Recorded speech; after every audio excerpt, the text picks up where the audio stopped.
to the 2019 Kill Devil Hills Mayoral and Commissioner Candidate Forum. Sponsored by the League of Women, sponsored by the League of Women Voters of Dare County. I'm Lorelei DiBernardo, coordinator for this event, and I'd like to thank all of you for coming tonight. It's a great crowd, good crowd, and also most especially the candidates who are participating this evening. Since 1920, the League of Women Voters has been an activist grassroots organization. Our leaders have believed that people play a critical part in democracy, and we continue with that strong belief today. The League of Women Voters was founded in 1920 by Carrie Chapman Catt, just 6 months before the 19th Amendment, which gave the vote to women.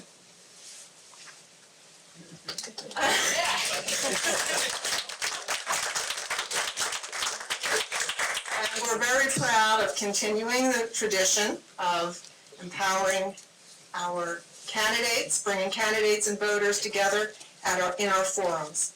We in Dare County will be celebrating the League's 100th anniversary all this year with a series of events, including lectures, movies, panel discussions, so stay tuned for additional details about our plans for that, because it's a big year for the League, as well as women's suffrage.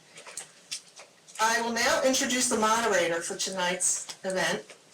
It's League of Women Voter member, Paul Scholar.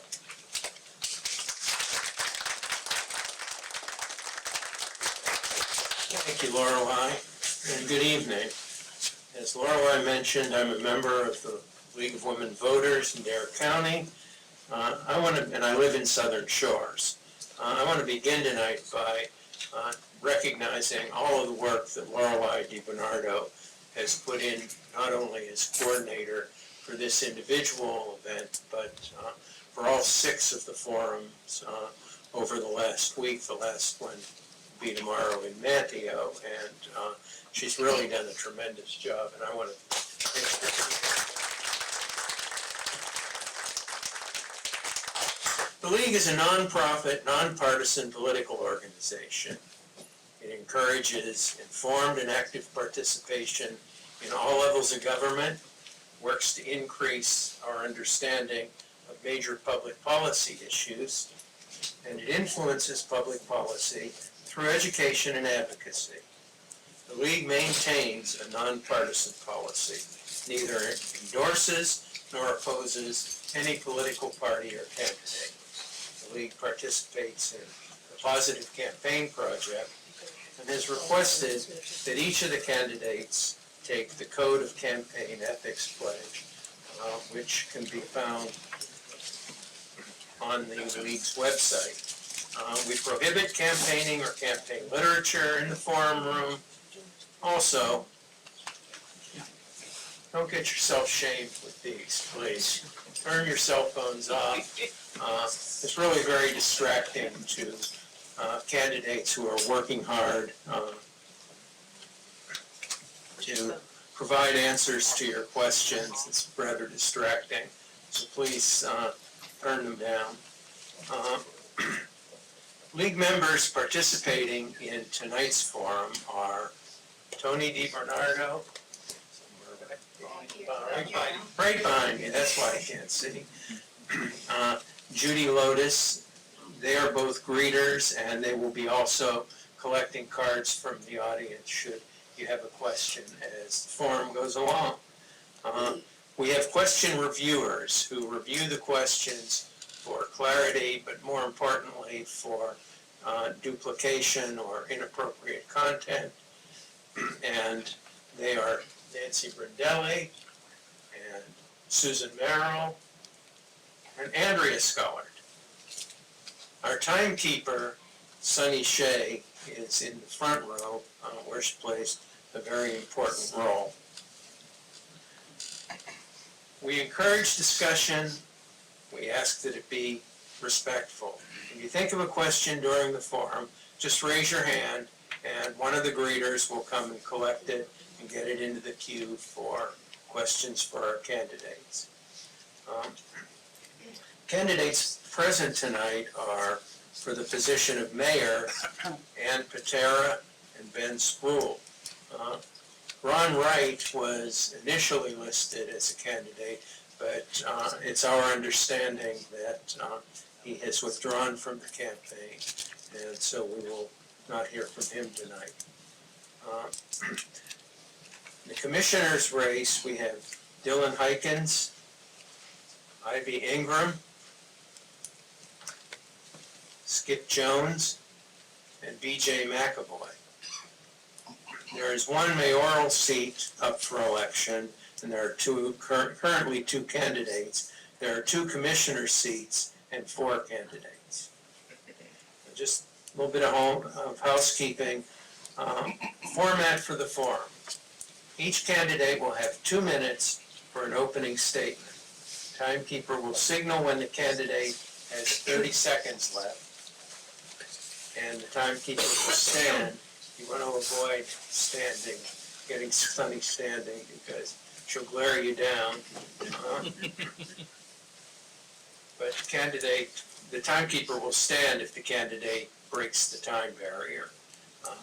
Candidates will, after opening statements, respond to questions from you in the audience. Voters are asked to submit written questions, legibly written, and signed with the town of residence. League reviewers will review the questions for clarity, for relevance, and to avoid duplication. This is a procedure we believe affords the greatest variety of subjects and allows us to cover a lot of material in a relatively short period of time. Questioners will be asked to step to the podium and read their question as written without further comment. The questioner will then return to the seat, and the moderator will continue to preside, and we will call on each of the candidates to respond to that question, if it's a question that applies to all of them. The League advocates strongly positive campaign practices, and we reserve the right to omit any question that is viewed as a personal attack or that's unrelated to campaign issues. Questions can be addressed to a specific candidate, specific set of candidates, or to all candidates. 2 minutes is allotted for responses. Again, the timer will signal 30 seconds and stand if the candidate breaks that time barrier. Opportunities will not be extended to those who initially pass on an answer. Finally, each candidate will have a closing statement. Before we started this evening, I asked the 2 candidates for mayor to draw numbers to establish an order for their opening statements, which we will do first. I then asked the 4 candidates for commissioner to draw lots, and we have an order for the opening candidate, for the opening statements. At the end of the evening, we will reverse that order. That is, closing statements will come from the person who was last in the draw, and so on.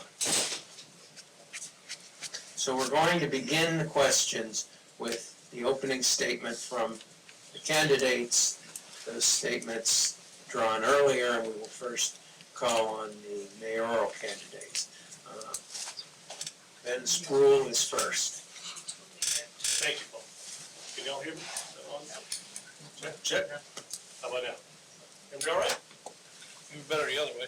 Oh, I'll just yell. I have a loud voice. I can do that. Thank you all for coming out. You are the most important 1% because you're the 1% that's in the room. Here in Killable Hills, we have 5,500 or so voters, and you represent the 1% that matters the most. The opinion leaders, the ones that care about your town the most. I thank you for being here. I thank the League of Women Voters and everybody here who helped put on the event. Thank you for everybody for coming out. I want to just start by saying that I'm very excited about the future of our town, Killable Hills. I've lived here over 20 years, raised my kids here, and I've seen the growth and the challenges over that time period. I've started a business here, grown a business here, and I'm very proud to live here. My story goes something like this. Followers in the military, moved around a lot as a kid, came here on vacation when I was about 10 years old, never forgot.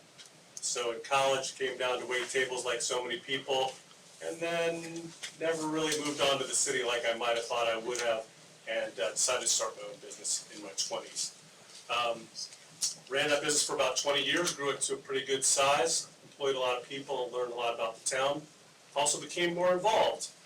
As you might know, served on the planning board for 12 years. I was president of the Restaurant Association for 10 years when I owned a restaurant. We grew the Taste of the Beach, which I'm sure you're all fond of, from a small event to a huge event that's 4 days long and a big economic engine in the spring of every year.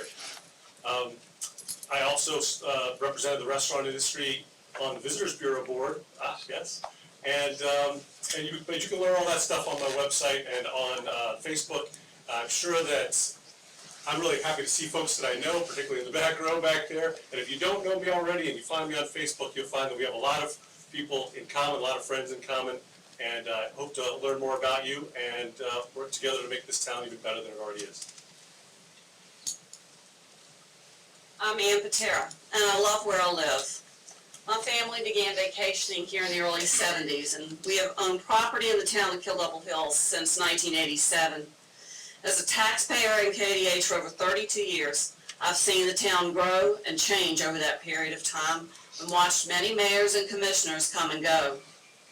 Some of the decisions they made we agreed with, some others not so much.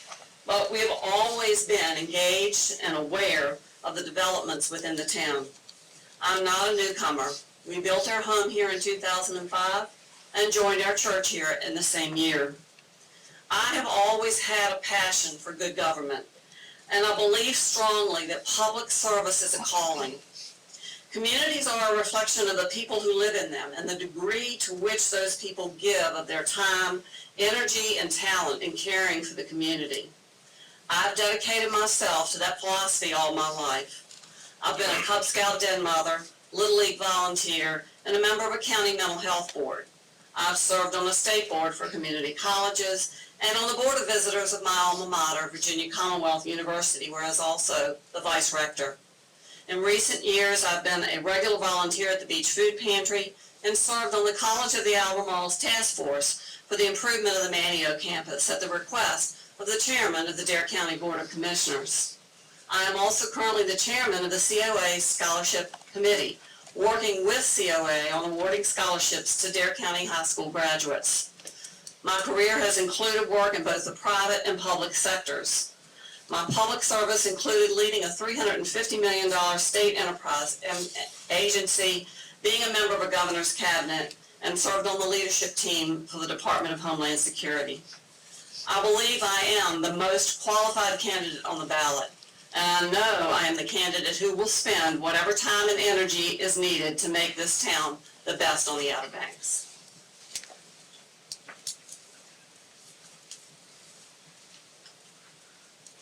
Thank you. We will now move to opening statements from commissioner candidates, and Ivy.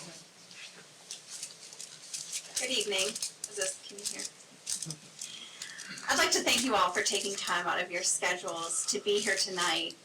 I know that schedules are busy, and for you all to prioritize this means a lot, I know, to all of us, and I really appreciate it. Thank you to the League of Women Voters for hosting the forum and giving our citizens this great opportunity. My name is Ivy Ingram. I live at 1002 Swan Street, and I've lived here since 2001. My husband and I are raising our two daughters here in 10th and 4th grade. I'm a mom, a teacher, a wife, and a longtime volunteer. I run a preschool and an after school in here in town. You might see me with my little 10 ducklings following behind me because I frequent a lot of the parks in town. And I've done this for a long time. I have students in college now who ride by the house and yell out the window, "Hi, Miss Ivy." My volunteerism has driven me to protect our coast from the threat of offshore drilling for the last 14 years. That work has taught me to work with local elected officials and state representatives across party lines to accomplish the goal of protecting our coast. I've served on town committees. I've served on elementary school PTO boards. I've served on Dare County boards to bring more childcare to the area. I've volunteered since the day I moved here. My desire to serve on this board comes from a love of this town. I think the current board has made great progress over the last 8 years, and I would like to see that continue.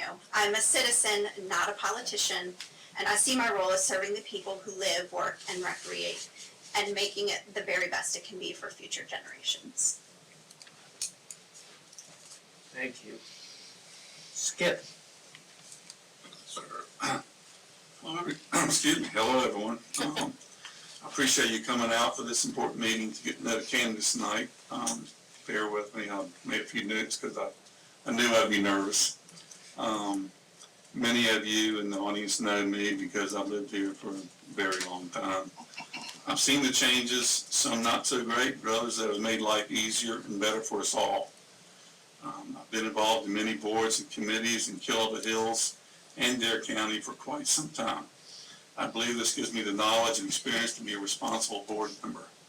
A couple of my first goals were completing the Bay Drive multi-use path and the sidewalks on the bypass, which I felt were extremely necessary for the safety of our citizens and the visitors every summer, all the kids that come down. After winning the infamous coin toss, I was promoted from the planning board to the vacant commissioner seat. I believe that I've been an asset to the board, and I ask that you help me retain this position. I believe I've answered every phone call and email that I've received, and I try to be a good conduit between the residents and the town. Basically, I've had a great life in Killable Hills, and I would like to continue the opportunity to pay it back a little. Thank you. BJ. Yes, thank you, Paul, and thank you to the League of Women Voters for this opportunity to address the issues of our town tonight. I am pleased to be here and ask for your vote as commissioner starting October 16th, and I want to introduce myself. I am BJ McAvoy. I live on Bay Drive here in Killable Hills with my wife, Casey, and my 3 young children, 12, 10, and 8 years old.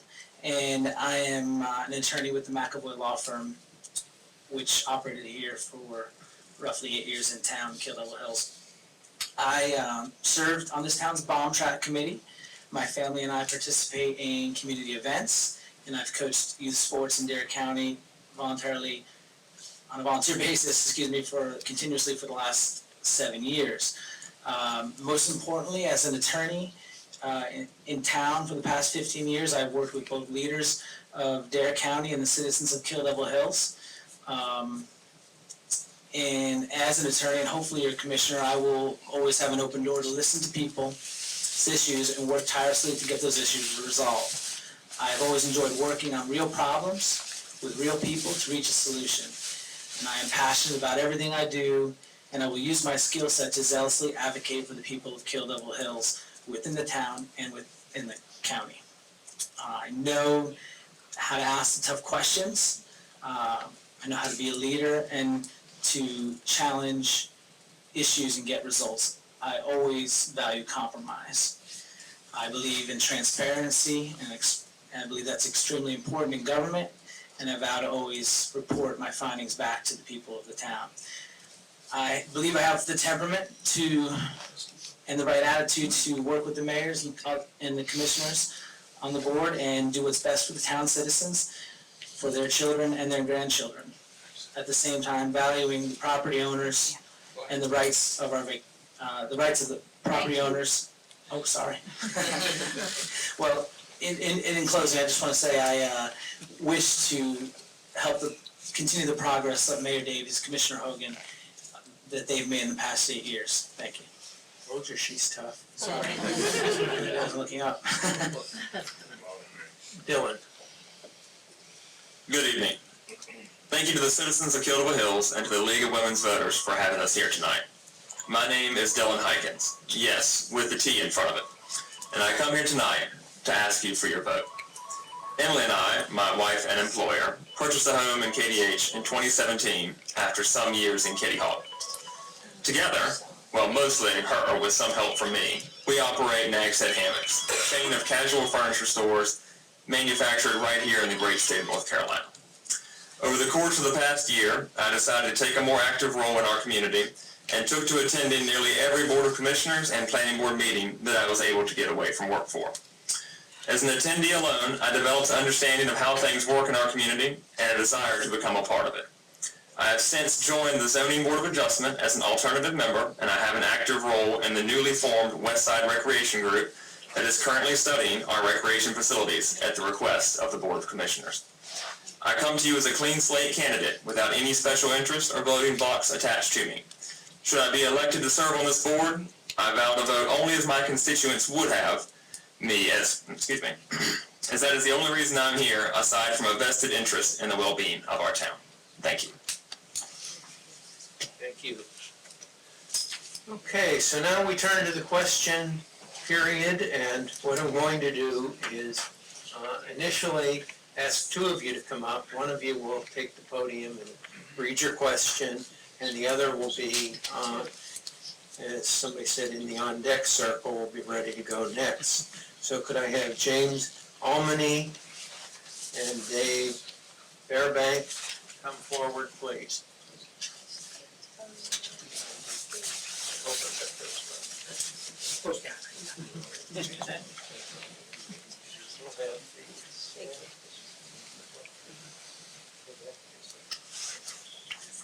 I feel like we're going to go over some of the same stuff we just talked about. My question is, in the last 2 years, what has been your involvement in the town of KDH that you feel has impacted the community as a whole? And that's for everyone.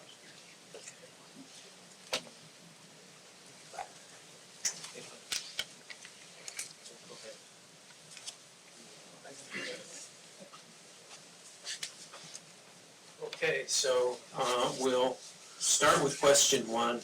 Ann. So in the last 2 years, like most of the years since I've lived here full-time, I've been very active as a volunteer throughout the community. Specifically in Kill Devil Hills, I've attended several of the Board of Commissioners meetings and been trying to pay attention to the things that we're doing.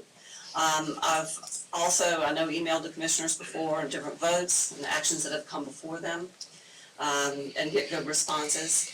And I've also been familiarizing myself with everything that goes on in the town. I've probably spent about 2 days with the land use plan, trying to understand how it works and how it guides what the commissioners and the mayor do here in the town.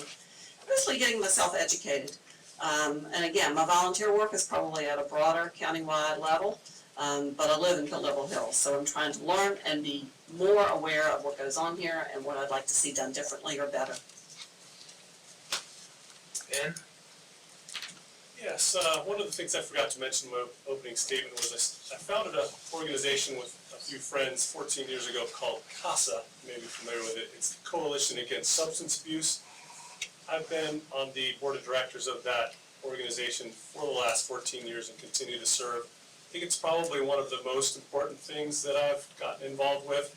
We've expanded to bring a lot of grant money to the area in order to positively impact the impact of drugs and alcohol in our community, I think to great effect. So I'm always one to give a big shout out to them and try to get folks to support that organization. The idea is it brings in all the stakeholders from the recovery community, folks who are really passionate about prevention and everything in between, as well as law enforcement and healthcare. It's really making a difference. So that's the top of my list. I also, oddly, forgot to mention that I'm also on the school board currently. You might seen my picture in the paper. I got on the school board 11 years ago. I'm in my third term. 5 of those years I served as the chairman of the school board for the county. And as you might know, we manage about a $60 million budget, have a little over 5,000 students. And our schools are some of the best in the nation. Our high schools are known to be in the top 5% of all high schools. So we're very proud of what we do there. And I've really enjoyed that experience and learned a lot about managing large budgets, complex, taking on complex challenges that come up. And I think that will come in handy for this job. I've also, just to let you know, I've told my colleagues on the school board that if I am elected your mayor, I will step down from that position so I can give this my full attention. Skip. Yeah, I think starting off, it was on smaller committees and stuff, and I'm still pretty proud of the sidewalks on the bypass and completing the multi-use path on Bay Drive. I just think we really need to do that. You know, after that, it got into bigger issues like the large home things, which I've met with multiple parties about that. I think I've been pretty helpful in forwarding the idea of clustered homes as opposed to one single big home. You know, I said we have some work to do with incentivizing that for the builders, but we're still working on it. We've been working on it for quite some time. The affordable housing is another big issue that we're working on.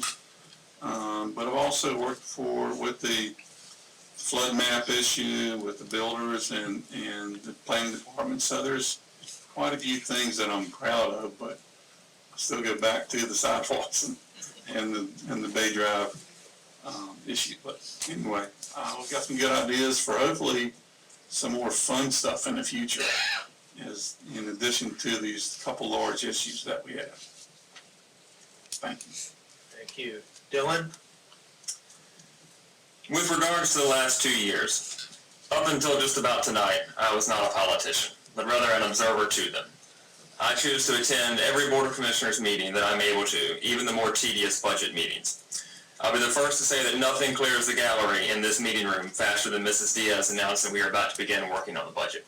If the people do not choose me to represent them this November, I will continue to serve on the Zoning Board of Adjustment and the West Side Recreation Group so long as they will have me, and I will continue to come to Commissioners and Planning Board meetings as much as I can. And speaking of, the West Side Recreation Group just made a recommendation to the Board of Commissioners to proceed with some great renovations at Hayman Park. Thank you. BJ? Thank you. As far as town involvement, I'm most proud of my time serving on the Bomb Track Committee. We had a grand opening of the disc golf course this year, and that was a recommendation to the board from our committee, and it was probably one of the best community events I've seen in some time, in that people from all over the town came out to come together to use this site, obviously, and bring the community of Kildover Hills together. So I'm very proud of that.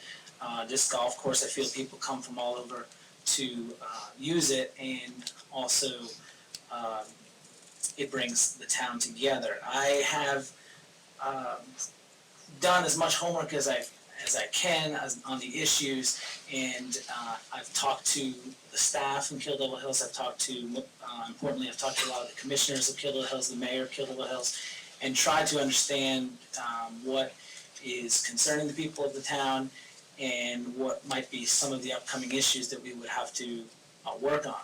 So I've done what I can to understand the issues that people have, and I've reached out to citizens who have come to these meetings and voiced their concerns.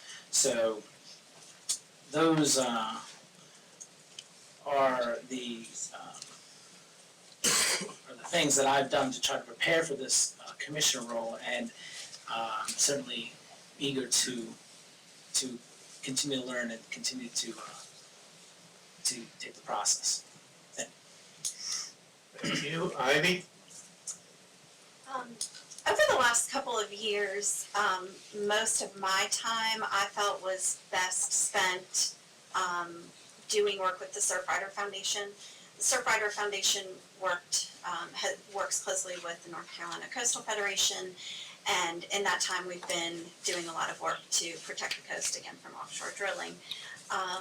As you all know, that has come up in the last couple of years, and I have felt that my time was best spent advocating for our entire coast on that, so I've spent time meeting with the late Walter Jones. I've spent time in Raleigh, advocating, meeting with local leaders and advocating for that issue.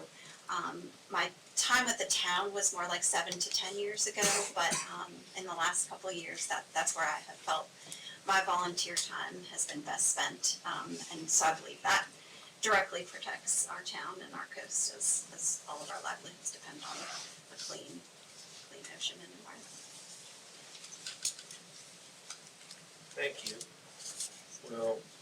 Wise, come forward to be next. A question for the mayoral candidates. Why do you want to be mayor?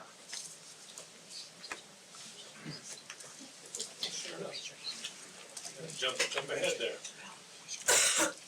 You know, I started off telling you my backstory there, that I grew up on a whole bunch of different Army bases. And so it has taken me a long part of my adult life to really sink in and feel like, wow, this really is my place. It occurred to me recently that when I came here in the 80s, after college, there were half as many people in Kill Devil Hills as there are now. Half as many year-round residents and half as many year-round homes. So we've really come a long way. If you go back a little further, when I was born in the 60s, there were only 250 residents in Kill Devil Hills. So even though when I came here, I felt like I might have been an outsider, a come here, that I needed to have my grandmother born here to really, be a real Outer Banker. I now realize that, at this point in my life, I look down at my resume and realize this is the right time. This is my opportunity to give back to the community in a way that I haven't before. I've obviously given back in a bunch of different ways, but this is right here at home. I live a couple blocks over this way. I'm extremely happy and excited to be living in this small town. I've been filling my head with podcasts like Strong Towns and other places where mayors get together and talk about great ideas.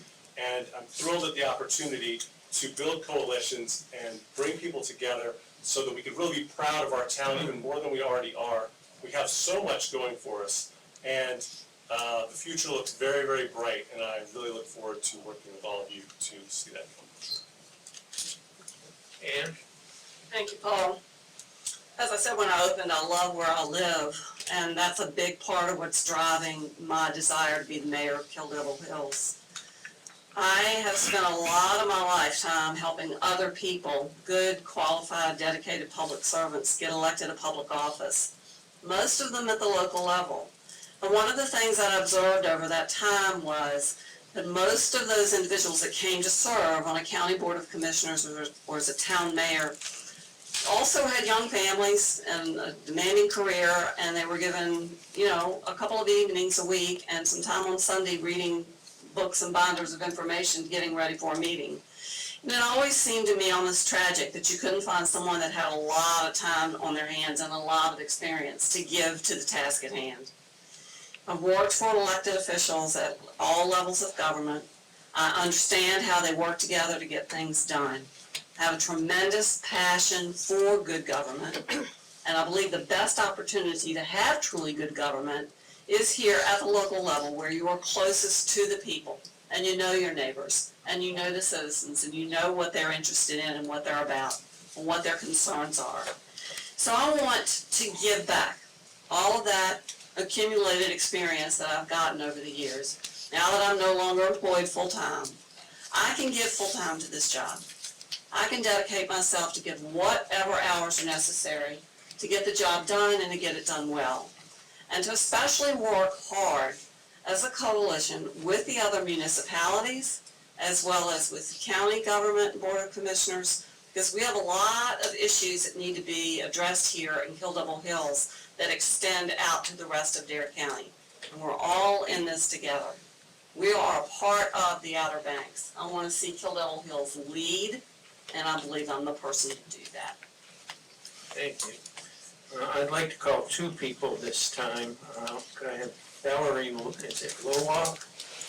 Lowak, thank you. If you'd come to the podium, and Michael Midget, would you please come up and be ready for the next question? Thank you.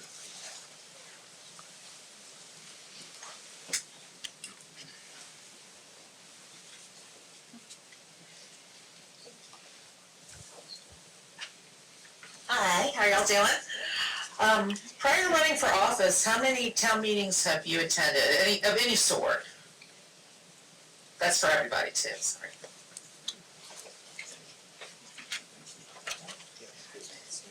Okay, Your question, you're up. you're up, yeah. Okay, our first response, we're trying to make sure that nobody is always first or always last or always stuck in the middle. So the first response to that question will come from Skip Jones. I don't think I can count them, to be honest with you. It's probably close, I don't know, 10 years worth or something like that. I'm not sure, 5, 10, as many as I could. But I think it is important. Thank you for asking that. Anyway, I don't, it's probably hundreds. I don't really know, to be honest with you. Thank you. And Ivy. Trying to do math in my head, I'm thinking 15, 16 years I've been involved in some way with the town, so I'm guessing probably 30, maybe 35 meetings. Thank you. Ben. That is a tough piece of math. We're talking about just the town of Killable Hills or any town meeting? I've attended a lot of meetings in other towns as well. Certainly being on the planning board for 11 years, there's 180 or 200 meetings there, and probably another 50 or so meetings outside of that for various issues that came up. But I could be shooting under on that one, I'm not sure. BJ. Well, in the 15 years, unfortunately, I probably only have attended about a dozen meetings over the course of my living here for 15 years. I have taken advantage of viewing a lot of them online, and I do appreciate that transparency that was created under the with the commissioners in the last few years, and in preparation, of course, I've really watched all of the ones from this past year. But and then of course I've served on the committee, which entailed about a dozen more meetings on the bomb track committee that I served on for the town. Yeah, and Ann. Yeah, again, a great question, but a hard piece of math to do. I came to town commission meetings even before we lived here full-time. And like others have said, I've read the minutes. I always go online and read the minutes. And even before you did that, we had the Coastal Times delivered to our house in Virginia for years so that I could keep up with what was going on down here. I'm an engaged citizen. I like to know what's going on. Dylan.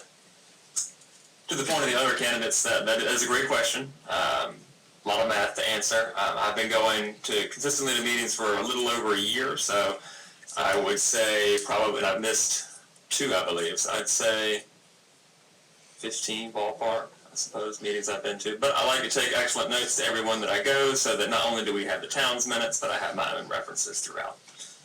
Thank you. Thank you.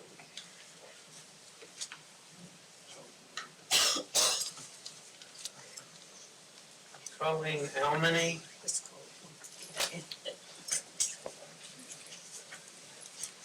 And Betsy Brothers. Oh, I'm sorry, excuse me. Too many pieces of paper here. I'm okay at math, but I don't keep paper straight. It's okay. This question is for everyone. Do you think KDH's tax rate is too high? And if so, what would you cut to reduce the rate?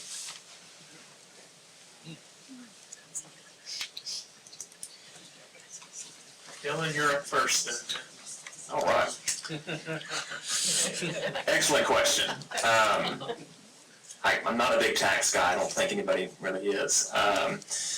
Killable Hills is the highest tax township really on the Outer Banks. While I would like to look into possibly reducing that, I'd say maintaining it would be the safer bet. A lot of research would need to go into reducing tax without cutting important things like emergency services or anything along those lines. I think it would be quite the task of staff to look at reducing tax.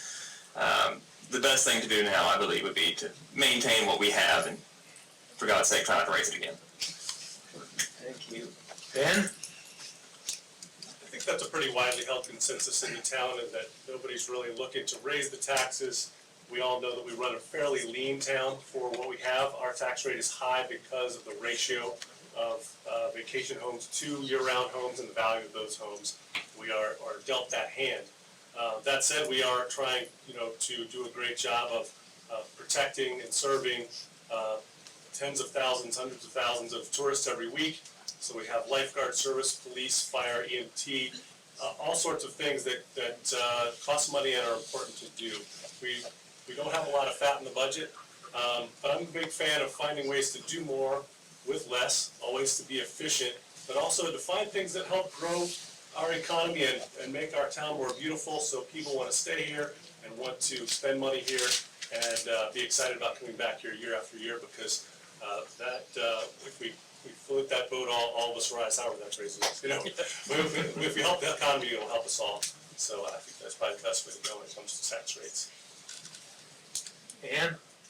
Thank you, Paul. One of the meetings I really wanted to be present at was the one where the budget would be reviewed line by line and discussed very thoroughly. And unfortunately, I couldn't do that because the town decided to have that meeting at 8:30 on Monday morning.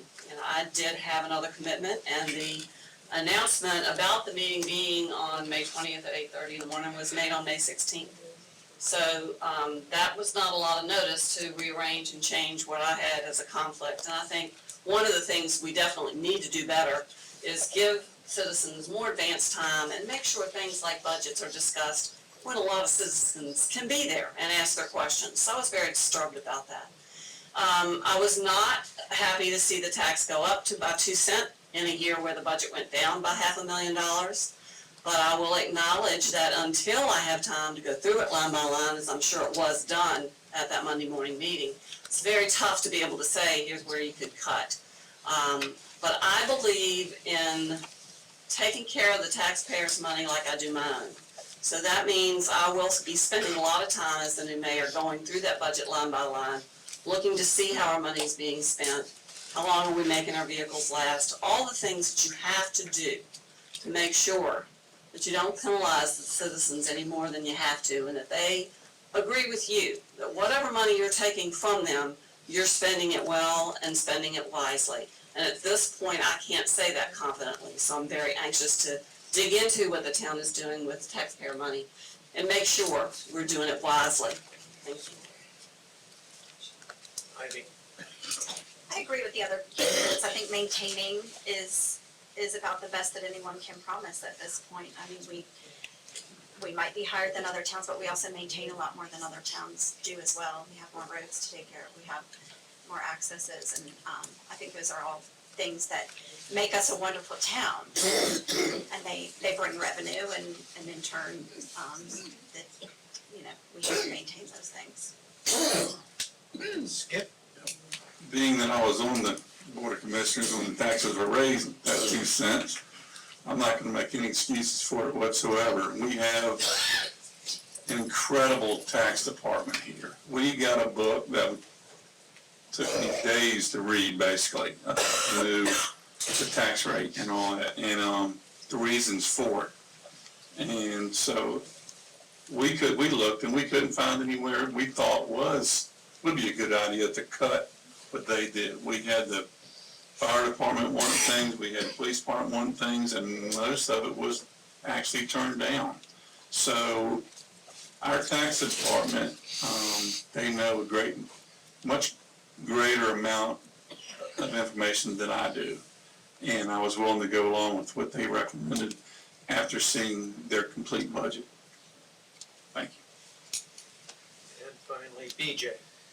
Yes, thank you. Thank you for the question, Michael. I think our tax rate is high, but not too high. I would say, I take it to be a great responsibility to spend the taxpayers' money, and I do trust in this group of commissioners and this mayor that they were doing and have done that job responsibly. So, as a citizen, I feel like our services are second to none. Of course, our size is a major factor, and at the same time, I am fiscally conservative and responsible. I will promise to look for value and efficiency in areas where there may be chances to cut, but I feel that to promise any type of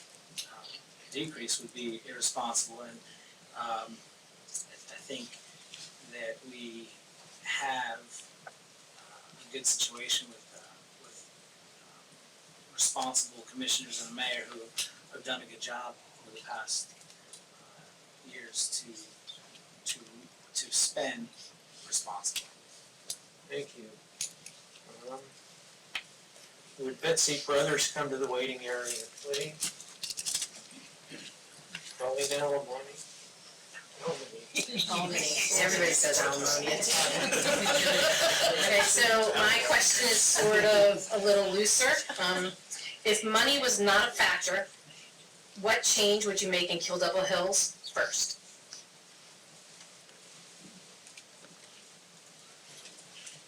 Dan?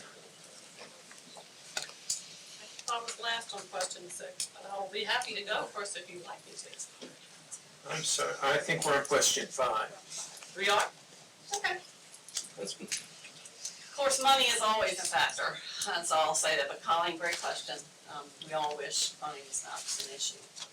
If it were not, I'd have to say, just based on all the conversations with voters over the last few weeks, I would make sure we did whatever we needed to do, wherever we needed to do it, to manage our stormwater. We've made a lot of progress, but there are a lot of people that still have a problem. And for them, that's water in their yard and mosquitoes buzzing around for weeks after a storm. And that's one of those things I just think they have a right to expect the town, in cooperation with the other levels of government that have a role in it, which as we know they all do, to come forward and figure out what's the solution and get it fixed. And I know that it's expensive, and I know that you all have been trying to set priorities and do it a little bit at a time, but I'm still talking to people that are unhappy, and so I like happy voters. That's just, thank you. Skip? I'm gonna kind of take this in a little different direction. If money was no object, I would like the town, I've been looking at this, and it's already been looked at a part of the bond track, would be having more facilities on the sound side as opposed to the ocean. We've got the ocean front, we love that. We're not taking very much, making use of our sound side. I would love to see a walkway, which was already in the bond track somewhat, through maybe beside the disc golf area back to maybe a walkway down the sound, the marsh and all, with maybe a little dock and pier. Something similar. What made me think of this was the incredible walkway they have in Duck. It's phenomenal. I mean, it's the commercial property and all that, but it is probably the nicest thing I've seen on the Outer Banks done in many years. So I would like to, let's have some fun stuff, especially if the money's no object. Let's knock it out.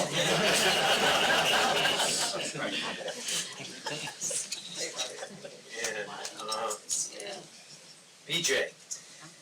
Yes, thank you for the question, Colleen. If money were no factor, I would like to see the town with more of the sidewalks that have been created, connecting the town, connecting the businesses, and making it a place where not only can we exercise freely, we can push our babies in our strollers freely, we can go for a walk, we can safely do that without worrying about traffic, and we can create more of a community. I've watched what I thought was, I didn't know what kind of impact it would have, but I watched on Bay Drive, the sidewalks that have been put in there have really brought the whole, at least that area of the town together. And I think it could be, other neighborhoods could be connected, and other areas would be safer, of course, which is primary, but also more enjoyable for the residents of the town to be able to talk to each other, see each other. I can't tell you how many people I see and talk to just walking on that walking path on Bay Drive. It's really something else, and I think that if we had that, our children would have the recreation, our elderly would be able to take those walks, and our businesses would profit, of course. that connection in making it that. And of course, exercise is one of my primary interests, and cycling and jogging are very important to the health of those who reside here in Kill Devil Hills. So if there was unlimited funds, I would do that. Thank you. Ben? Sometimes the best answers are the best answers. I couldn't say that better. I will say that infrastructure is the heavy lift that the town has to do, and it's a tough job every year to figure out which drainage projects to do next, because there's a long list to try to prioritize, and there's a long list of roads that need to be resurfaced, and there's a long wish list of places we'd like to be more walkable and more bikeable. To have a more walkable and bikeable community would, like you said, have those health benefits that have economic benefits to making us a more desirable destination for tourism, as well as, like you said, meeting and greeting and seeing each other on the street. It just improves the quality of life and happiness, the sort of happiness quotient that you get from those kind of investments.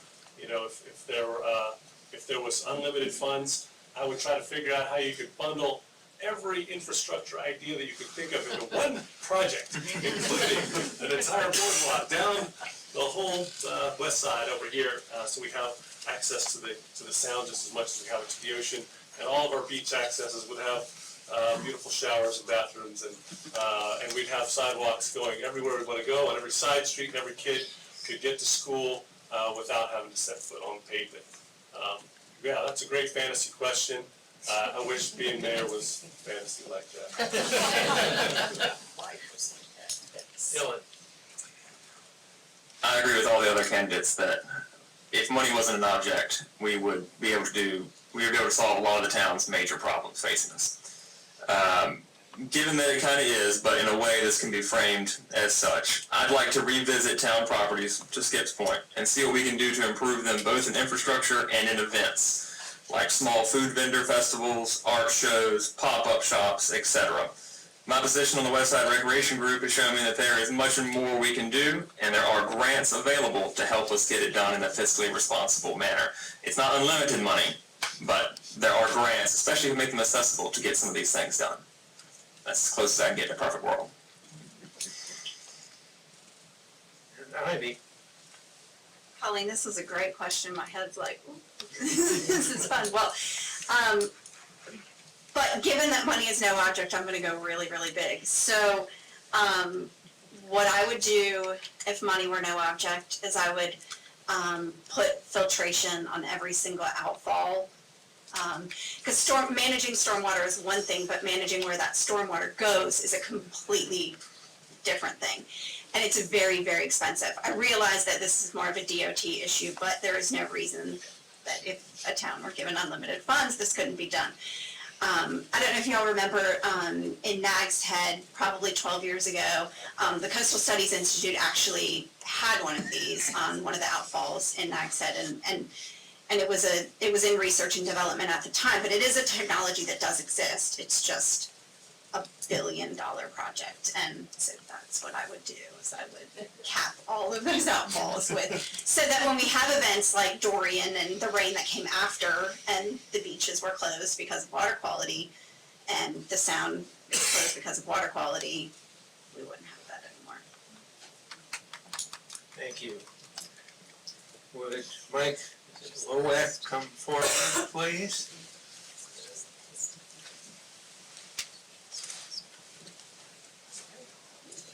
Thank you very much. This would be for the mayors. As mayor, would you consider appointing an ad hoc committee to address housing needs in Kill Devil Hills?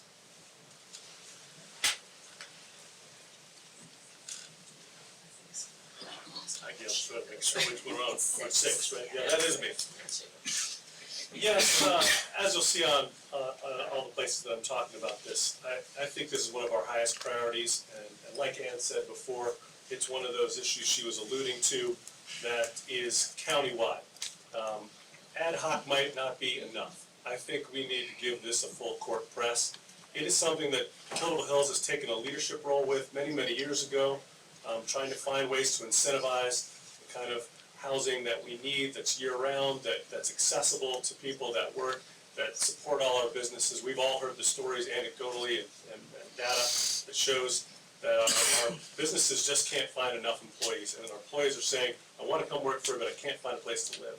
And people, when they lose their housing for one reason or another, are always in a bind and scrambling to find anywhere to live. Our housing is tight. And because we have this tourism economy, the highest and best use tends to pull a lot of those rooms and all of those houses, a lot of that housing towards vacation rentals, and so Airbnb has led in that direction. It's a tough nut to crack. It's not something we can do on our own, but collaboration and being innovative and realizing that we have a different kind of a problem than other areas have in this way, it's a big challenge. We don't have a suburban, or we don't have an area just adjacent that you can come from. I work for a company that brings folks into clean houses from 2 hours away. That is the reality we live in, and some small steps have been taken, but big progress needs to be made in this area if we really want to make a dent in it. It's a challenge that we need to face, and I think that's what I would do as mayor. Thank you. Ann? Yeah, thanks for a great question. I would not only consider doing that, I will do it. I believe very strongly the housing issue is a countywide issue. Ben's right. It doesn't belong to one town, one municipality, or the unincorporated parts of there. It belongs to all of us. When you look collectively at what drives our economy, it's a countywide thing. And it even extends further than that to Hyde and to Currituck.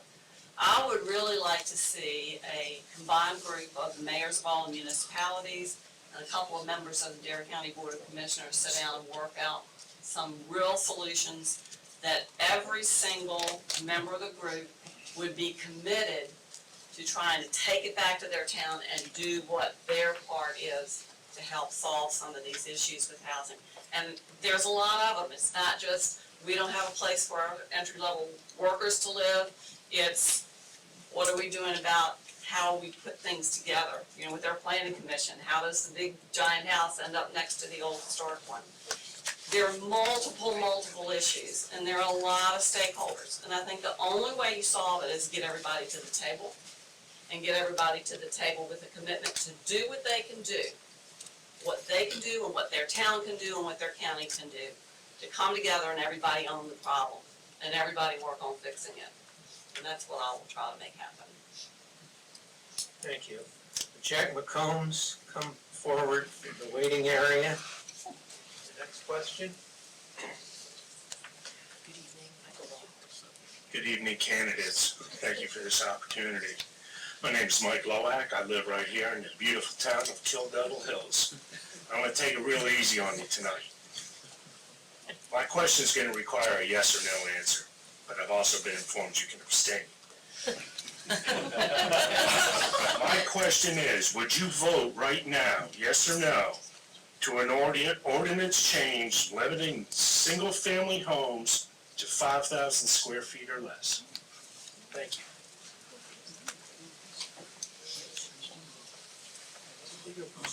Okay, let's see, we got BJ up next. Yes or no? Well, thank you for the question, Mike. My answer would be no.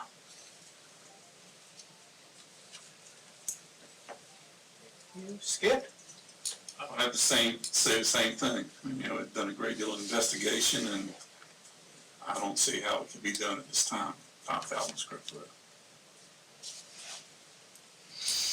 Dylan? I'm in agreement, no. Ivy? No. This one's easy. Ben? Yeah, I'll continue the trend on that one. And Dan? No, we don't know enough. There's an awful lot at stake. I think it's a great question. I think it certainly deserves to be investigated, but if you want me to say right now, would I do it? No.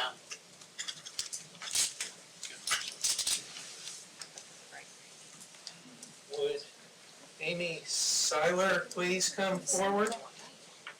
Hope I got close on that. You actually got it correct.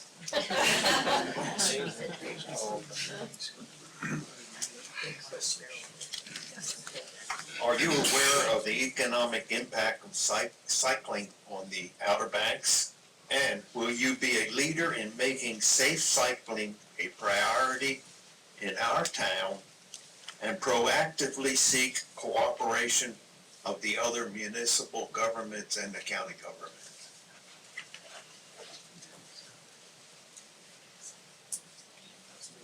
All right.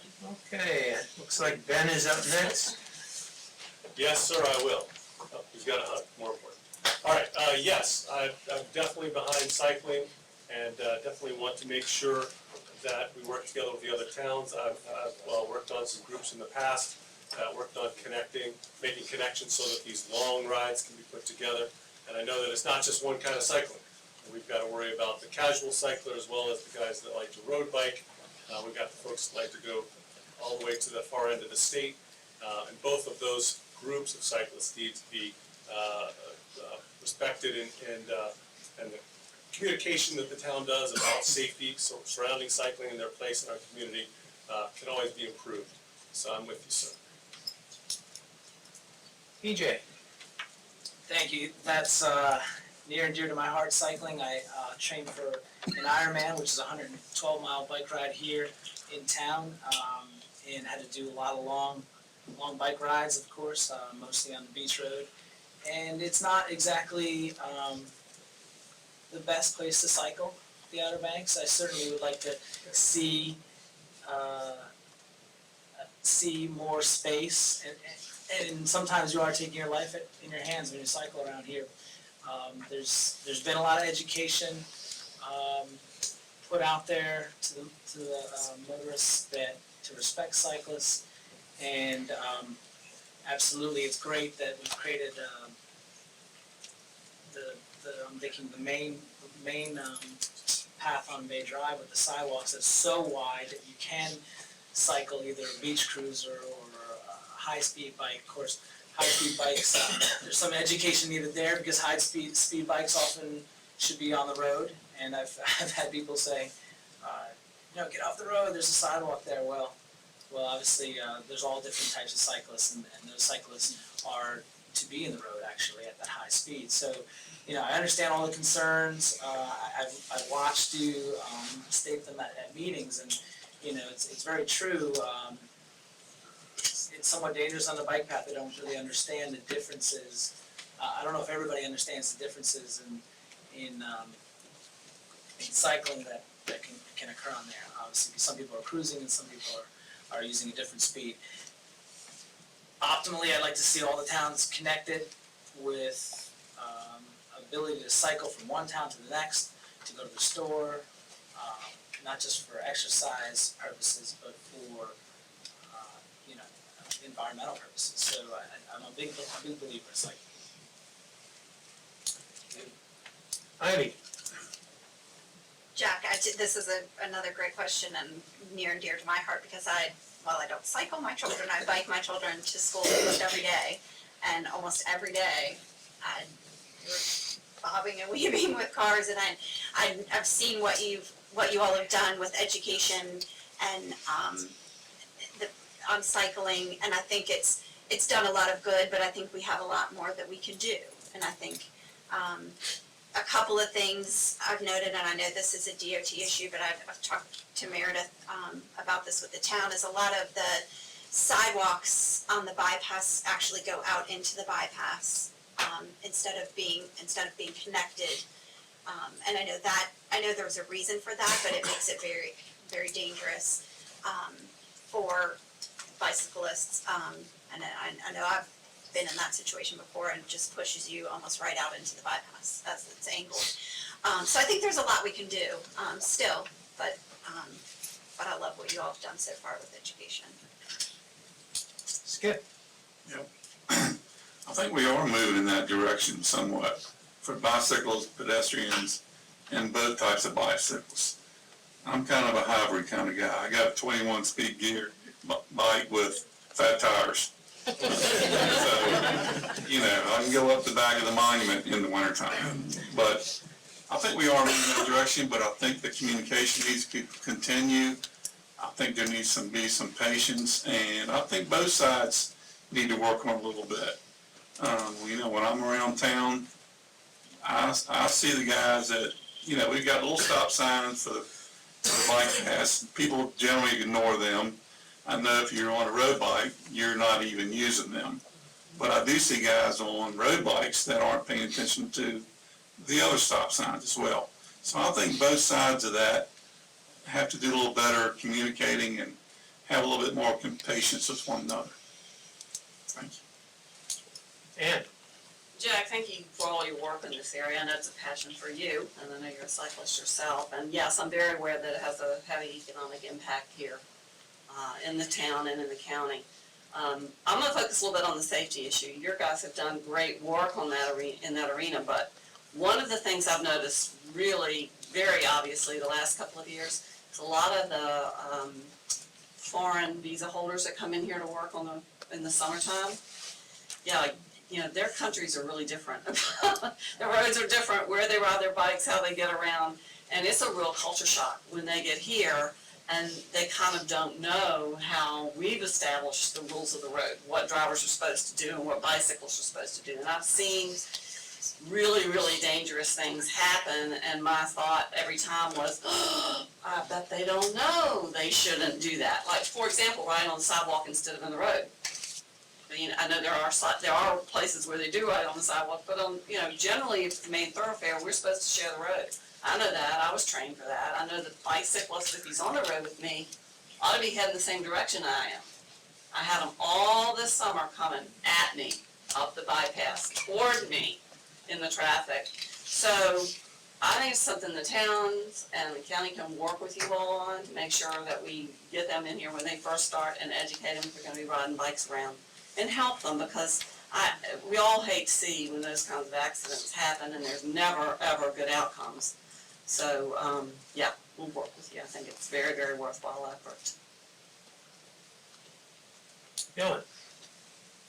Thank you for your question, Jack. I don't know much about cycling, but I think safety awareness here is very important. I saw a bike accident this summer right there on the beach road.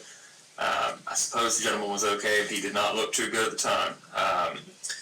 It is dangerous to ride a bike here, whether you're on a beach cruiser or whether you're on a racing bike. And to Skip's point, I think with regard to the Bay Drive walkway, I think there's some signs coming to help spread some awareness and things like that. I believe, might not be official yet, but to help spread awareness of bike safety on a multi-use path. Thank you.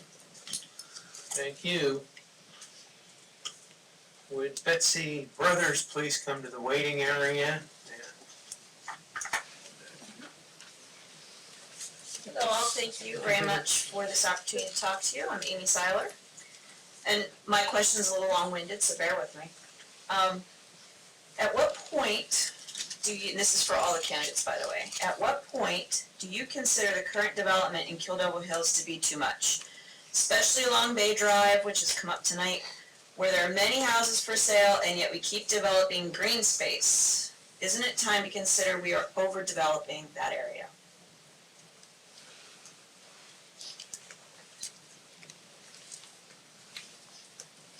Ann? Yeah, great question, Amy, thank you. Overdevelopment's an interesting concept. Couple things you have to do development right. One is obviously to have a long-range plan that everybody understands what it is and how it works. And we do have that, and it is amended from time to time. And I would want to look at that and see where there might be places in it where we can improve that. The other issue is private property rights. Somebody owns a piece of property and they want to develop it. And the plan that they put forth is in accordance with whatever the rules and regs are that are in place at the time, and they're going to put something up that meets state building codes. It's very difficult to say no to that. What you do have to do, if you want more green space, obviously, is start planning for that, put money aside, and decide where you're going to actually acquire any property that you don't already own as a town in order to have more green space and less development. It's a tough balance. I certainly think it's something that is worthwhile for study, for analysis, and for input from the town. It's obviously something you're very concerned about. I'd really love to know how many other people have that same concern and how they would feel about us spending money to acquire land for areas to be left natural and undeveloped. We do have a lot of good parks in the town. I think we're doing a pretty good job of maintaining them, and we're getting ready to improve the one up in Hayman, which needs it. So looking at what we're already doing and then trying to figure out how much money do we want to spend to achieve a different balance is a difficult proposition, but certainly one worth the study and analysis to determine the way forward. Dylan? That's a great question. The recent survey the town conducted to see what local residents wanted to do with Hayman Park, 29.58% of respondents agreed that open green space was what they'd like to see. That's a pretty sizable chunk. To Ann's point, you still have to find some balance of personal property rights. We can't tell you really what you can and can't do with your own land, as long as you're in compliance. A lot of research would have to go into spending town resources to acquire land if we wanted to move in that motion. So I would recommend checking with research, having staff research the issue, and several public hearings to make sure we're all on the same page before moving forward. Thank you. Skip?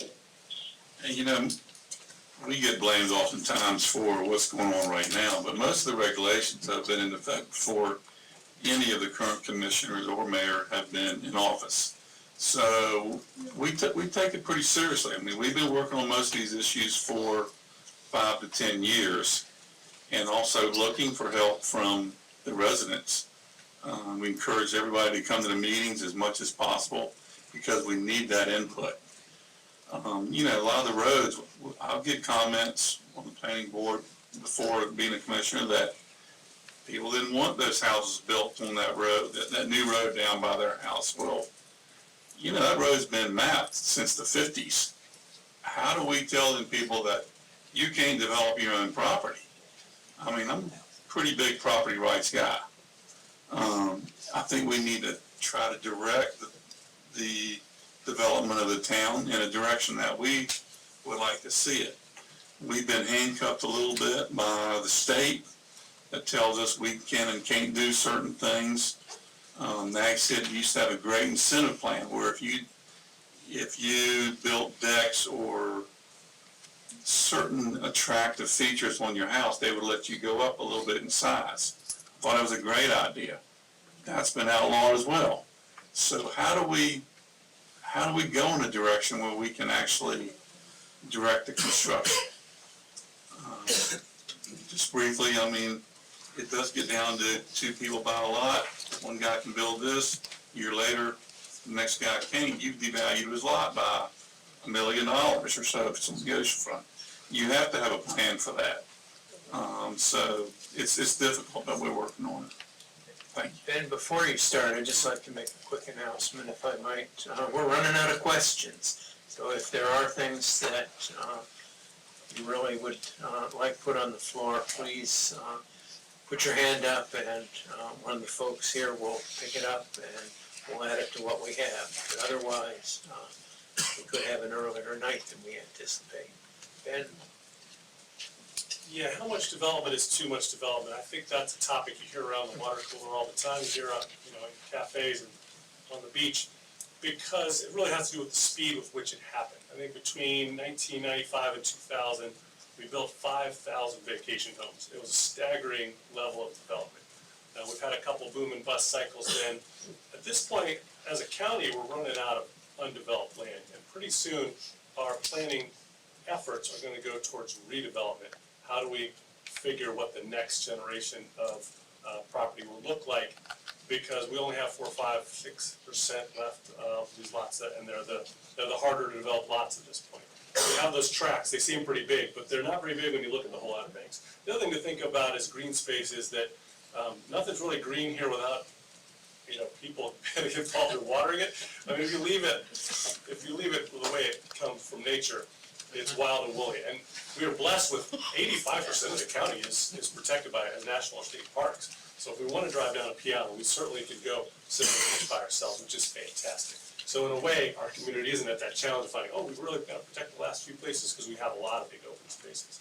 That said, I was involved with the planning of the growth over the years of the event site in Nags Head, which is a collaboration between a bunch of different folks. And when it was first developed, it was just an empty field. And we found out pretty quickly that you can't do much with an empty field. But stand on the bypass and look across the sand spurs to the water half a mile away. So it takes big investment, and I think that's something we've done a lot at county level because, restaurant association, we realized back in the day, we couldn't get more than 300 people together anywhere in the community. So now we do have one of those spaces, and I think that we are coming to a time where we can use the parks that we do have and invest in them a little bit more so that we can come together as a community and do things together in them rather than just be a undeveloped field full of sand. DJ. Yes, thank you, Amy, for the question. I am also a big supporter of private property rights, and yet I don't want overdevelopment in my area. I feel some of this development has not been responsible.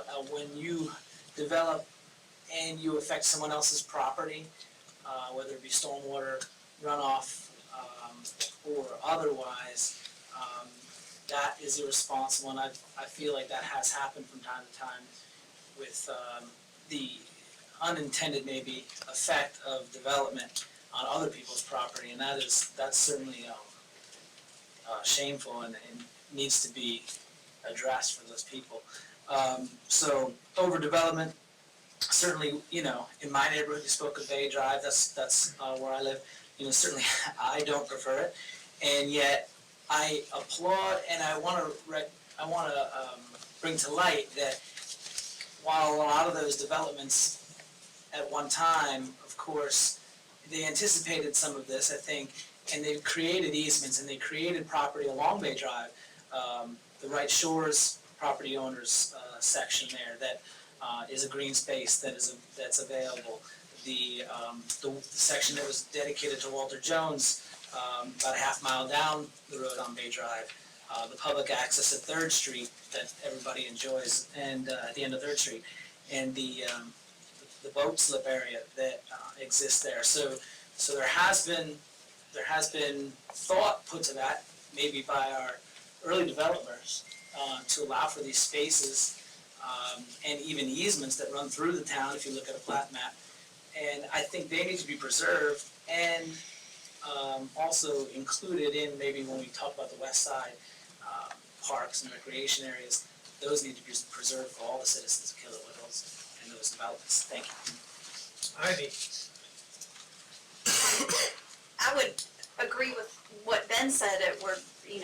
I was just meeting with the planning board this week, or with the planning staff this week, and they gave me a number. We're about 84% built out as a town, so it's kind of like stopping a train that's already gone. So I think we're probably going to be looking at redevelopment, and I would think that might be something where we could be the most impactful for down the line, years and years into the future, and doing some education and maybe, like Skip said, some give and take with, stormwater, and your runoff and lot coverage and things like that. But looking at redevelopment, I think might be our best bet at this point. Thank you. Would Ann Jurgensen please come to the waiting area?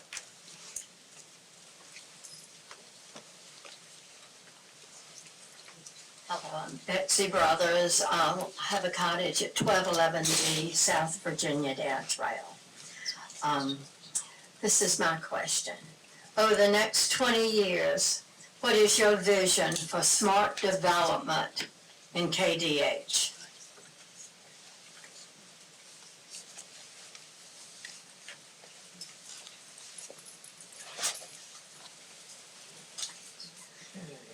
Dylan. Yeah, Dylan, excuse me. That's a very good question, very broad.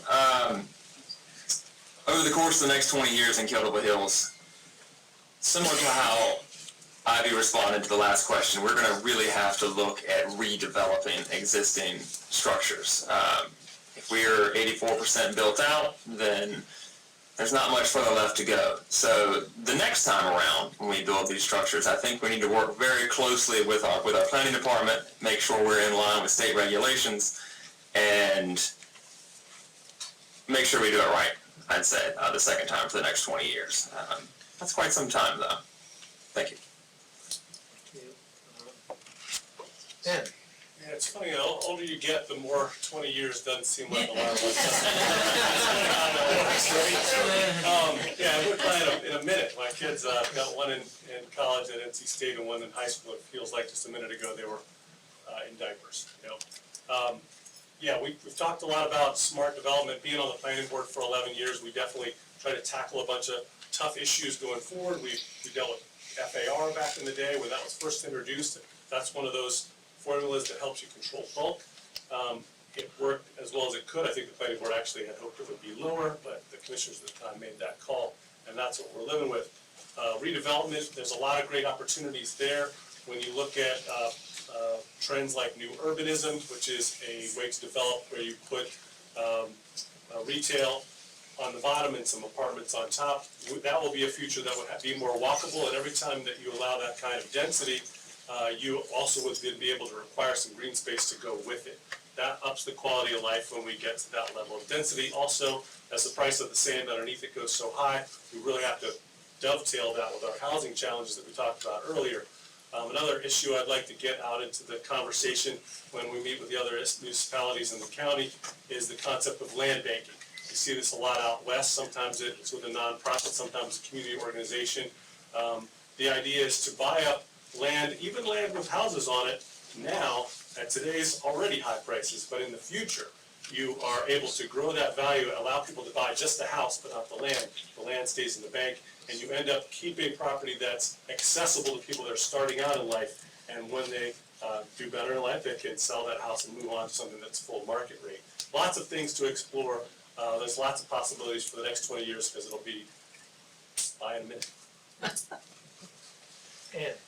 Well, Betsy, first of all, thank you for your question, and thank you for opening your home on the Historic Homes Tour last Friday. I thoroughly enjoyed visiting your cottage, it's lovely. I think I'm gonna just sort of group together some of the answers that you've just been given and some of the things we've already talked about. Very little left to develop in our town, very little land left to develop in the other incorporated towns and in unincorporated Dare. There's not that much left. So my vision would first include making sure we have a good vision for how to develop what that 15% is that's left. But it then needs to be a part of the bigger plan. What does our land use plan say now? How does it work for now, and how does it not work over the next 20 years? And I also mentioned this, I'm going to say it again, I think that we're all in this together. It's really important to me to see each of the incorporated municipalities work in conjunction with the county on issues like this. We should not be pulling at cross purposes. We should have a really clear vision that everyone shares. There's not that much land there. We do have a lot of national park space. Well, we should put our heads together and work smartly. Compare the different aspects of our land use plans in each of the municipalities as well as what Dare County is working on for the unincorporated areas, and try to create a shared vision that works for the Outer Banks overall. We know we're a resort community. We know a lot of our revenue comes from people that don't live here. We understand that. But we all understand too that we have a reason why we live here. And so I think that it's best that we all put our heads together and come up with a plan that we can all stick to and make a difference for everybody going forward. And I would focus really hard on the redevelopment. We have a lot of blighted properties around I'd like to see something done with. We have a lot of vacant commercial property that we need to have an eye on about how to redevelop that. So thanks for that question, Betsy. Ivy? Ms. Brothers, I think I would just echo my answer with the last question, like everyone else has said, just redevelopment and really focusing on that. And that stretch of beach where your cottage is very near and dear to my heart. I grew up in Florida where everything is overdeveloped. And my first reaction when I came to this area 25 years ago, I just couldn't believe that somewhere like this existed because I grew up where it was overdeveloped. I didn't know places like that. I didn't know people had houses on the ocean front like they do here. And it was shocking, and I would think, preserving that historic part of our town is really important, and I really love what the town does with becoming a historic landmark and giving, some tax breaks on that. I think is really important, and continuing that obviously is very important over the next 20 years. And then and then redevelop, you're just looking at redevelopment. Thank you, Skip. Yep, to expand on one of the items that Ben mentioned was, and it's been discussed, is other than Manio now and maybe Duck, none of Dare County really has any type of town, a central town area where people can walk around, go to restaurants, maybe, you know, whatever, maybe live above it. It's developing, you know, to a great deal in other areas, and it's always been like that in Europe and Hispanic countries and whatever, where you've got a town circle or a town square. And I'm hoping that we'll be able to someday move in that direction, and it'll take certain areas where the houses are so old that at some point it'll necessitate them being torn down, and hopefully we could have something like that in Kill Devil Hills. Right now, there's no real town center of any of the communities other than Duck and Manio. And I'm hopeful that we'll be able to move in that direction at some point. EJ? Yes, thank you, Betsy. In the next 20 years, I would obviously continue to follow the town's land use plan that's in place, and I do have concerns with a lot of the commercial buildings that are not being utilized, or they're vacant, or and some of the hotels and motels that are outdated. And I do think that is where the redevelopment should begin, because I feel like any redevelopment without more attention to the infrastructure will just create more issues. So we really have to get that in line first in order to do that, because these drainage issues and these safety regulations that are necessary are not, those issues aren't going to go away with redeveloping property. So you know, once we focus on that problem and can get that better in place, then I think we can do more of that redevelopment in the next 20 years. But I think that's primary. Thank you. Would Beth O'Leary come to the waiting area, please? And we'll have our next question. Thank you very much for answering all our questions. I'd just like to find out how you feel about keeping as many trees as possible on properties that are not developed yet and that are densely covered with live oaks and other vegetation. My name is Kathy Jorgensen. I live in Kill Devil Hills, and my little house was built in 1995. So it wasn't a new house. It's not a new house, but I can see the problem emerging here. So I think keeping trees, well, that's enough. How do you feel about keeping trees on existing lots? And this is for commissioners.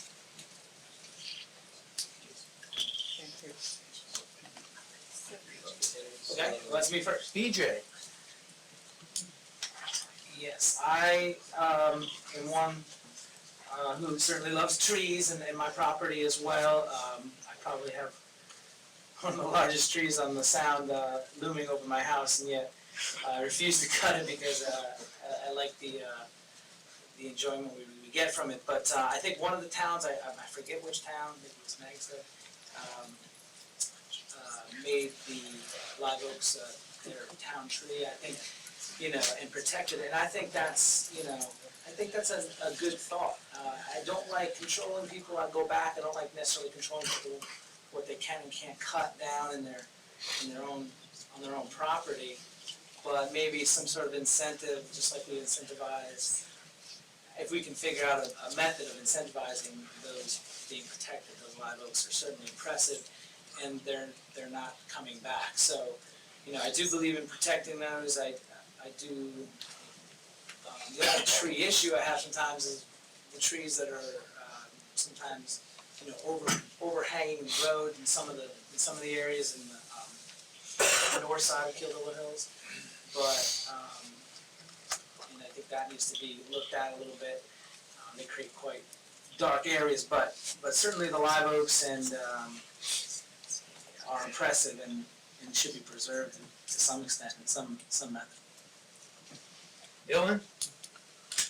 Mrs. Jorgensen, thank you for your question. I live off of Clamshell Drive, off of Bay Drive. I have 3 live oaks on my property, and I love them, even though they cause me a lot of work. I would definitely be interested in looking in a way to preserve live oaks in our community. Having said that, as BJ just said, I'm not a big fan of regulation of private property with regards to anything, really. We would need to find some sort of workaround, either by making it a town tree, or maybe we should host a workshop here, take the pulse of the town, see what people think, and go from there. But certainly I'm in favor of preserving the live oaks. Thank you. Ivy? I would invite all of you to drive by my house at any time and come see how many live oaks and how many children are in the live oaks. The live oak has got to be hands down the best climbing tree in the entire world. So I definitely think it should be preserved. And I think what we can do for starters, to avoid some of the private property rights is education. I think if people understood how important they are, how beneficial they can be for, mitigating your water on your property. That alone, if people understood that, they might be more likely to willingly keep them. So I'm a big advocate of the live oaks. Skip? Yes. First of all, I believe there may be a proposal right now from the CAC to make the live oak the town tree or something like that. Couple sides of this. I'm a builder. I designed my entire house between 3 live oaks, and I now have so many trees shading my yard I can't grow grass. But another thing, when I go to build a house, the first thing we do is we look at the trees that are there and what can we do to preserve the best ones. On the other side of that, you've got towns like Duck and all that. If I go to build a house, I gotta put a string around every 3-inch trunk. That's quite a job if you're building a house that's got 1,000 square feet. It can be over-regulated sometimes. And another thing that people don't realize, if you look at a picture, an aerial shot of this area 30 years ago, we didn't hardly have any trees. It was all sand. We have, the amount of vegetation has increased tremendously since that time. So I don't see it's gonna be a real big problem, to be honest with you.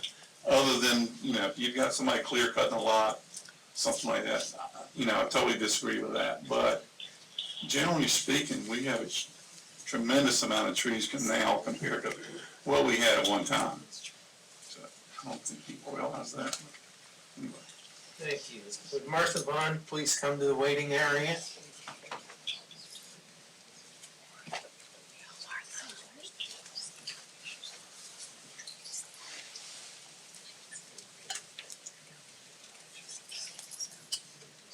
Can't see you, just reading this. My question is for the commissioners.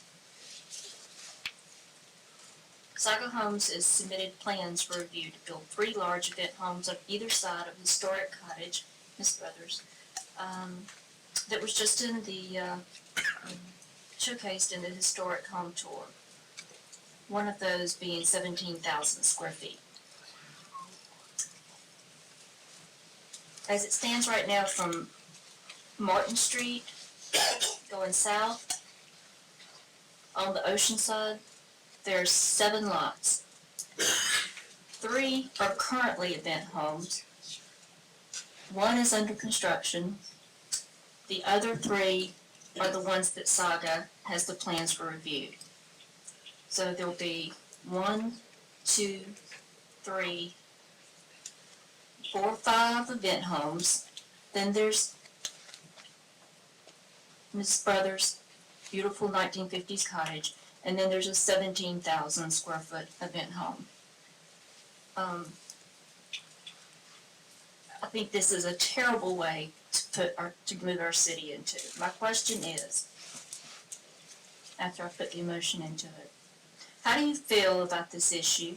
And do you think this is the best use of the town's most fragile landscape? This is for the commissioners.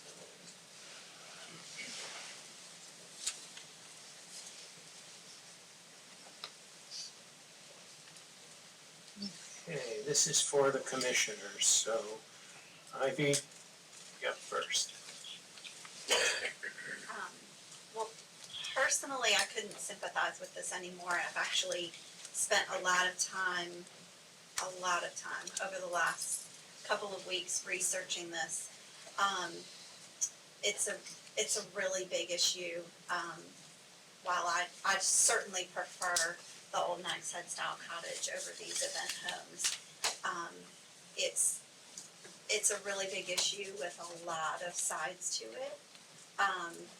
One of those sides being is that most of this is state mandated, which makes it really difficult for the town. I think that's a cop out. Okay, Other municipalities was doing that.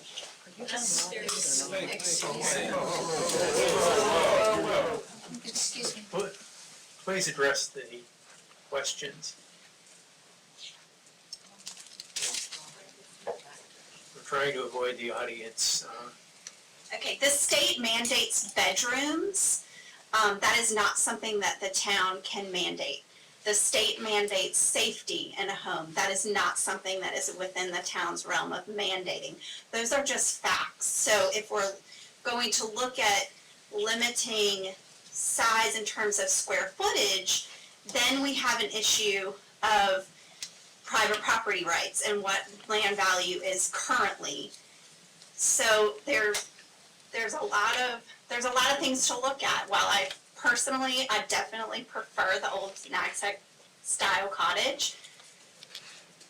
I think there's a lot of work that can be done, and like Ms. Patera said, we need to bring these people to the table, and we need to have conversations.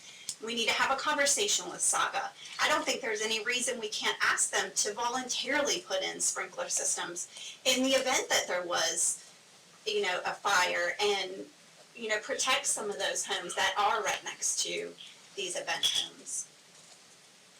So that would be my idea, to bring people to the table and have a discussion. Thank you. In my own confusion, I got a little out of order, so if the candidates will bear with me, we'll get back in order in a moment. But next would be Ann. Just Just commissioners, that's why I was, okay. So BJ. Well, I certainly don't think it's necessarily the best use. I do appreciate the property owners' rights and the fact that they sold those properties to those developers. That's already done. Now, the state obviously has defined the single-family home, and it does not have some of the restrictions that we would like to see.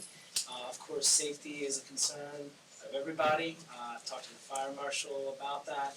He believes that this is, somewhat dangerous to have these homes without the sprinkler system, and I, fully agree. I also agree that we can put some pressure, if possible, on the developers to maybe compromise and put those safety measures in if that's the main concern. But I don't feel like it's the main concern. I've been to Miss Brothers cottage as well. I appreciate that and the tour, and I appreciate the town having that historic protection of those homes and the incentive to keep those homes and not sell out. We all need that for our town. I really enjoyed the tour of those homes last Friday, and I applaud those folks that have not sold out. However, I know we cannot, I'm a lawyer, I believe in the rule of law. I don't think we can do anything that will bring a lawsuit, that will, and some sort of backwards way of controlling that would definitely bring a lawsuit. We pass an ordinance to be restrictive, it's going to invite a lawsuit. So while I don't think it's the best use, I think unfortunately that landscape has already changed years ago. Thank you. Dylan. Well, as we know, that's one of the hottest topics facing our area. I have to agree with my fellow candidates that this is all state mandated. A good friend of mine told me the other day that the state of North Carolina classifies the Biltmore Mansion as a single-family dwelling. It's kind of hard to work around that. We have to find a balance, as BJ said, that we're going to open ourselves up to major lawsuits if we set some sort of crazy regulation, and I'm quite afraid we will lose if that were to happen. As a compromise, I think this has been brought up in some commissioners' meetings recently, we should maybe look at reducing minimum lot width to allow for more cluster homes and cottage courts. I think it's currently 100 feet. Maybe we could compromise around 75 and see if, moving forward, less larger houses, more smaller ones. Thank you. Skip. Probably go on this for quite some time, and we actually met with the ladies with a house that's concerned for several hours the other night, and I've spoken at length with Saga. So there's two sides of this issue, and we've really been working on it for quite some time. I feel like I was one of the earlier proponents of the cottage court, or now they're called cluster homes. I think that's a great way. I think it breaks it up. It doesn't look, you don't have that big sheer wall. I designed my house after the old Nag's Head cottages. On the other thing, it's all a matter of perspective. I mean, years ago, when I first moved here, I was trying to rent one of the maids' quarters of the big houses then. It was Millionaire's Row. They were huge houses compared to most of the beach boxes that were here, that were being built. I'm not saying I like the look of it, but I have a hard time devaluing someone's lot by a huge amount of money. And we will be looking at a lawsuit, there's no doubt in my mind. So we've been working at it for a while. These regulations have been in place for a long time, and we're trying to do what we have been trying to do what we can to direct it in a different direction. But you have to give the builders incentives to do something besides that. We've been hoping that at some point, backing up, the wedding industry has really pushed the event homes. I'll be brief then. I'm really at a loss to where to go now, but with the regulations have been in place for so long that now we're reacting to an issue, we're not being proactive. And I have pushed forward the idea of a third designation house, which the home builders don't like to hear about, but where it would be not commercial but not residential. So anyway, we'll discuss that more later. Thank you. Beth O'Leary, That was me. come forward, please. Okay, this one's already done, never mind. Excuse me. Just caused all the problems. We are at the point where we will be getting closing statements from the candidates, and as promised, we'll do the mayoral candidates first and reverse the order, so, Ann, your turn. Thank you, Paul, and thanks to everybody for coming out tonight and for all your fine questions. I am always excited to see citizens engaged and paying attention to what's going on. One of the things I looked at when I decided to run was voting patterns in the town. There are over 5,500 registered voters in the town of Kill Devil Hills. The most that have ever voted in a mayoral election is 931. Yeah, I said 931. So if you don't do anything else when you go to the polls, take some people with you, because I think that's embarrassing that we don't have people more engaged in choosing the leaders of their town. Again, I love where I live, and I want to make Kill Devil Hills even better than it already is. Of course, I will do everything in my power to protect our precious beaches. I'll also keep an eye on town finances. I have managed large public budgets. I know how to do it. And I will make sure that we set priorities on spending. I'll see to it that town business is conducted in the daylight. More budget meetings at Monday morning at 8:30. That will not happen under me. It is my belief that government works best that is closest to the people. And it is my hope that the citizens of Kill Devil Hills will see me as someone that they can talk to and work with on their concerns. My intention is to do the job the way I have done everything I've done in my life. And that is carefully, conscientiously, and to the very best of my ability. I hope that I have earned some votes in the room tonight. Thank you for being here. Thank you for being here. But you can't hear me. I mentioned at the top that we're all very closely related, even if you haven't met me yet. You probably share a bunch of friends. We should probably share a bunch of friends. So please ask around. I hope that my track record in a whole slew of leadership roles here in the county and in the town over the last 20 years says something about what my fellow citizens think of my ability to lead and ability to get things done.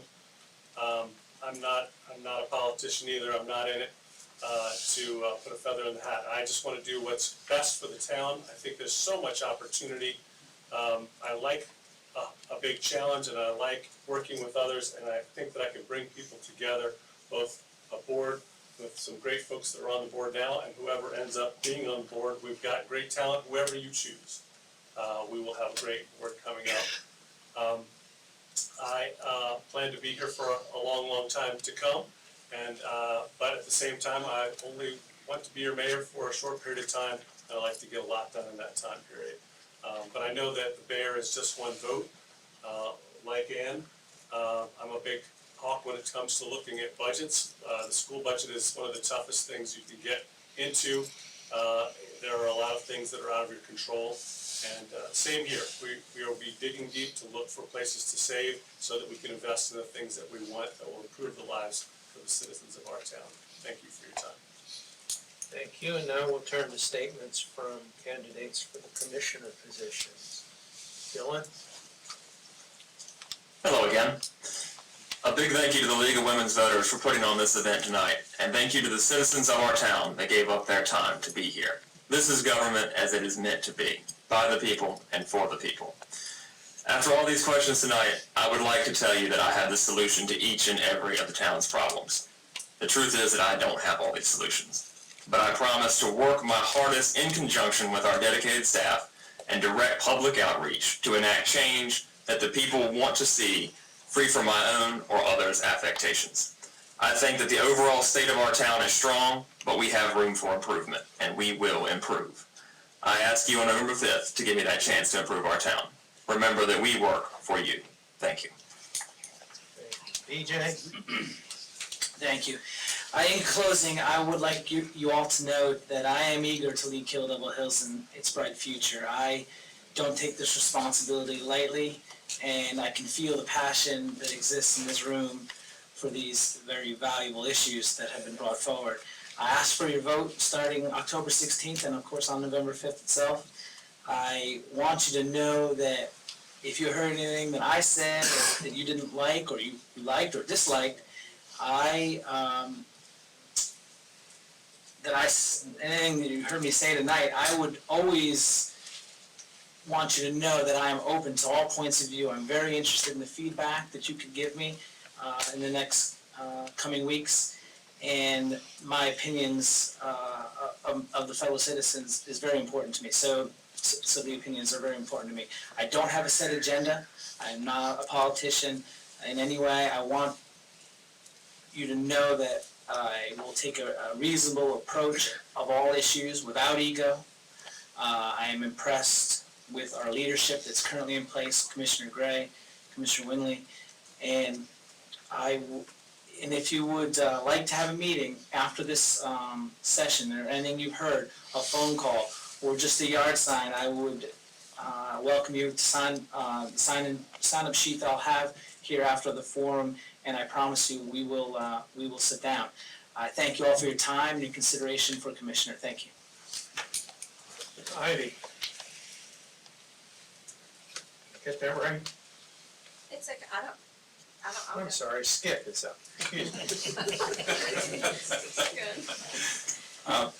Probably some of y'all that know me know that I feel like most issues can be resolved from good communication.